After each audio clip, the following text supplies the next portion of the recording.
I'm Janelle, and I'm so glad that you're here with me today. Today I'm building a floating shelf for my front room. I have this very large open space, and so I thought this would be the best place to put this floating shelf and decorate it for all seasons or just every day. So what I did is I went to Lowe's and I got some fence posts, and they measure out at about 7.5 inches wide, and I cut it down to 70 inches long. Now there's a bit of like an indentation on the top, and I just cut that off, but I wanted to make it just about 70 inches. So I bought 3 pieces, and they're roughly around $4 a piece. Now you can buy whatever width you want. There's so many options there. I thought this would be the best width for my wall. So I cut it down, I sanded all the pieces. So I have 2 that are the width that I need. Now, when it comes to the way my brain works and how I assembled it, this is my frame that I'm gonna put on the wall. So I cut my 2x4, and this is just scrap 2x4 that I had at the house. I cut it down to 70 inches, and I didn't know exactly what the measurements was for these little braces. So what I did is I laid my sanded piece underneath, and I measured from this 2x4 to the end of this piece of shelving, and then I got my measurements for my braces. So then I ended up cutting a bunch out at about 5.5 inches, and that's just the way that I was able to do it so that it would work. And then I went ahead and pre-drilled holes and used about 3-inch wood screws, and you can use whatever I just happen to have those for a different project. And so I'm gonna go ahead, and I've already screwed in 1 set of screws. I'm gonna go ahead and do a second set, and for the front piece, again, the way my measurement works is I laid this bottom piece, I laid the bracket on the top. Then I took my top piece and I laid it on top.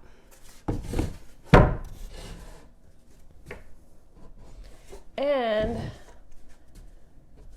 then I cut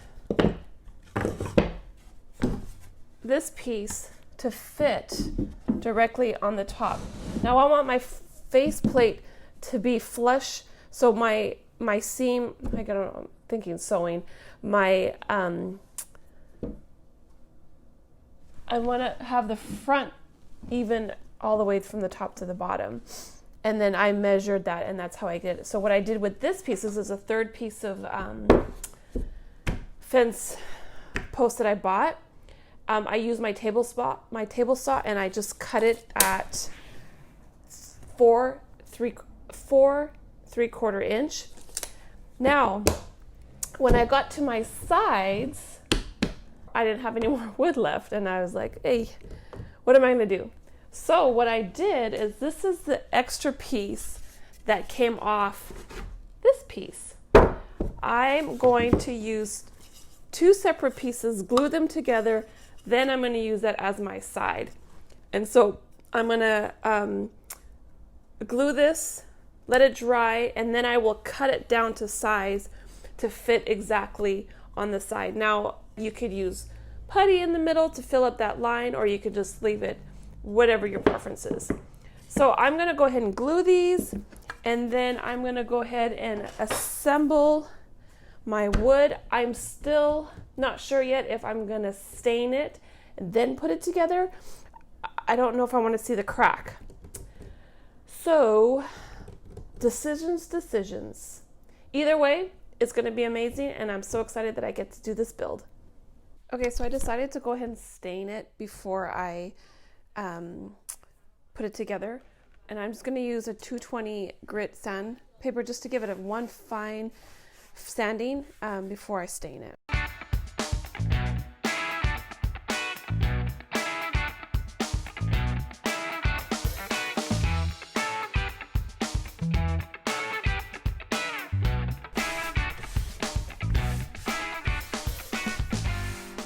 Here I am. I'm going to go ahead and stain it. I'm using dark walnut stain.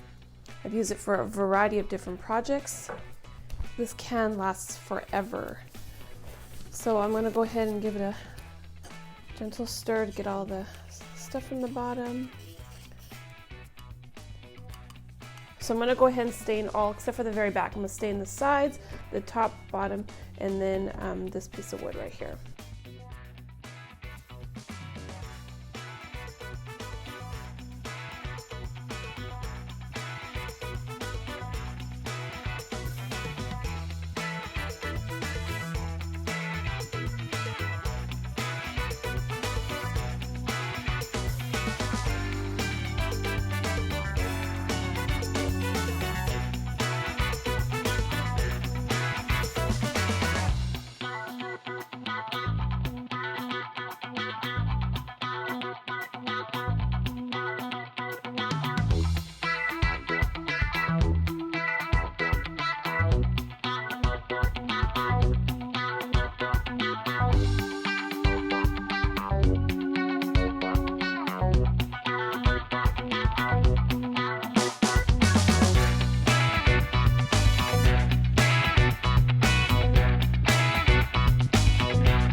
As I started staining this, I noticed that this wood is way different than my other type of wood that I've stained. It's a lot darker than I wanted it to be. And then there's also a lot of little, I don't know if you can see it very well. There's a lot of little indentations in this type of wood. So I am going to sand it down after it dries, and then I went ahead and got myself a brush because the rag wasn't getting into the grooves good enough. So I'm going to use this brush. Now this didn't, like I said, it didn't happen in my other stain projects, and I'm just gonna assume that it's because of the wood. Yeah, this brush works way better. This is something that you're trying to wanting to do. I strongly suggest getting a scrap piece of wood and practice and just make sure that's the color that you're looking for. If this is as dark it is, it's not going to be the end of the world. I'm going to go ahead and sand it down. But what I'm trying to do is put light colors on of decor, so it's probably going to work out in the end. I was just trying to go the cheapest route, and sometimes the cheapest route not always the best, but I'll make it work. It's gonna work fine. But the brush works way better than my t-shirt.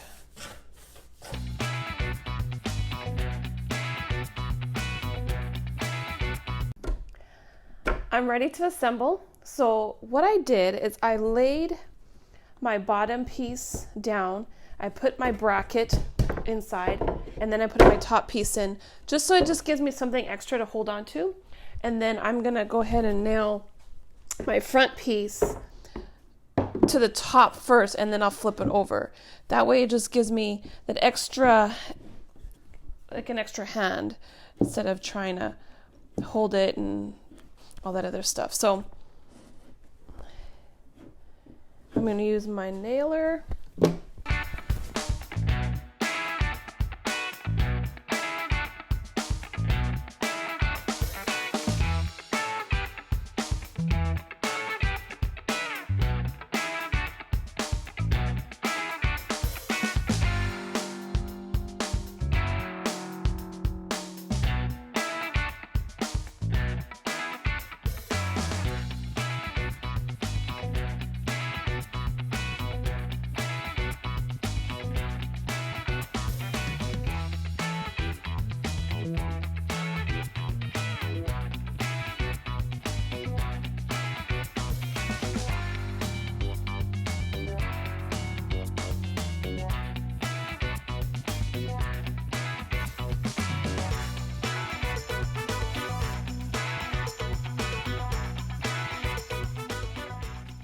Okay, so we're inside. We're getting ready to mount this on the wall. Here is my here is my, what's it called? 2x4? 2x8? I want to say brace, but that's not the right word. I don't know. My holder. My bracket. Here I have, okay, here I have my bracket that I made. Now, I always get these ideas in my head, and it never fails that I come against so many obstacles. And so when I built this, I measured it, and when I went to go put my top piece on, it was really tight, like really tight. So I was a little bit frustrated, I almost gave up. Then I had to call my dad to the rescue again. So what I ended up doing is I took all of these little pieces off and I put it through. I didn't even get a video of it because I was just so flustered and I just was, like I said, ready to give up. I had to put all these through my table saw, and I took like a 1/4 inch off, and then I ran the big piece through the table saw as well. And it was a little scary because these are small pieces, but I had some extra wood to help kind of push it through. And again, I wish I would have had it videotaped, but it was late and I was done. But my dad walked me through it, and so I'm very thankful for that. So my suggestion would be to give yourself an extra 1/4 inch of width inside the middle so that it's a nice clean insert. I've already checked to see where my studs were on my wall. I pre-drilled my screws in here so that I know exactly where my studs are, and I'm going to ask Christopher to come and help me hold it in place, and then we're going to go ahead and put up the main shelf.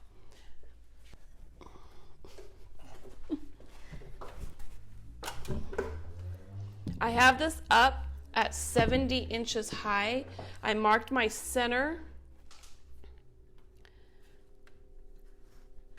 and then I have my level here.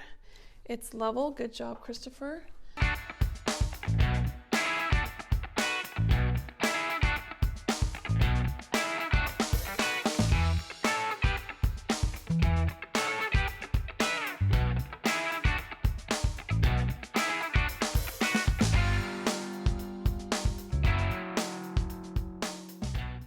Oh, nice.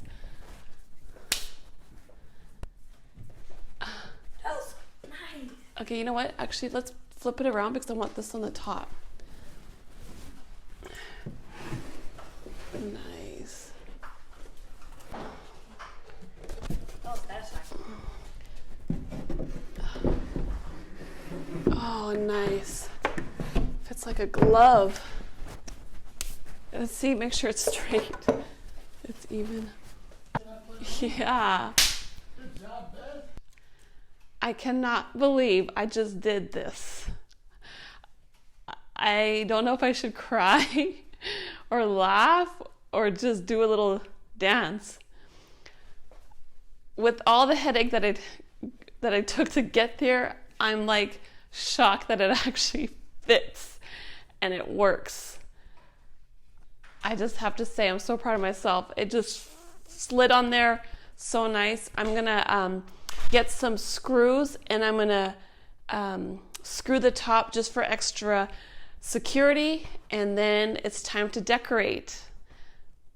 I'm so happy. So happy.